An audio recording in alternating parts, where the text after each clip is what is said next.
కవితమ్మ గారికి సవాల్ విసురుతున్నాను.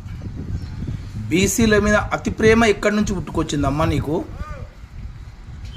పోయినసారి స్థానిక ఎన్నికల్లో 33% బీసీల రిజర్వేషన్ ఉంటే 26%, 24% తగ్గించినటువంటి ఘనత కేసీఆర్ది. ఈ తగ్గించడానికి కారణం ఎవరు?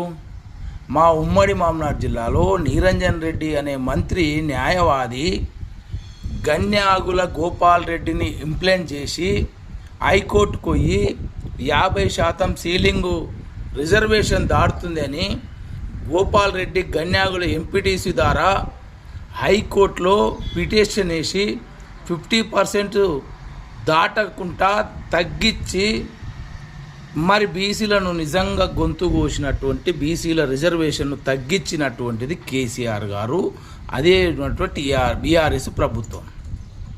నిజంగా నువ్వు రైలు రాస్తారు ఒక చేస్తా అంటున్నావు.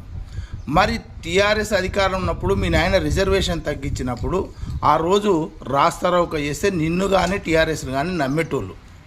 మరి మొన్న ఢిల్లీలో ధర్నా చేసారు బీసీ సంఘాలు. రాష్ట్ర ముఖ్యమంత్రి పూర్తి టైం ఇచ్చి ఢిల్లీలో ధర్నా చేస్తే ఆ ధర్నాలో బీఆర్ఎస్ పాల్గొనలు ఏడదావుకున్నారు మీ బీసీ నాయకులంతా. ఒక ముఖ్యమంత్రి టైం ఇచ్చి బీసీల కోసం ధర్నా చేస్తున్నప్పుడు మరి బీఆర్ఎస్ పార్టీ ఎక్కడున్నది?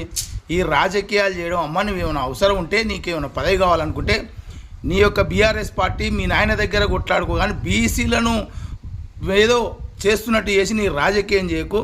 నీకు నిజంగా దమ్ముంటే బీఆర్ఎస్ పార్టీ అధ్యక్షుని బీసీకి, నీ జాగృతి అధ్యక్షుడు బీసీలకు ఇచ్చి మాట్లాడు కవితమ్మ. నీ యొక్క మోసపూరిత మాటలను ఎవరుడిక తెలంగాణ రాష్ట్ర ప్రజలు నమ్మరని ఈ వీడియో ద్వారా తెలియజేస్తున్నాం.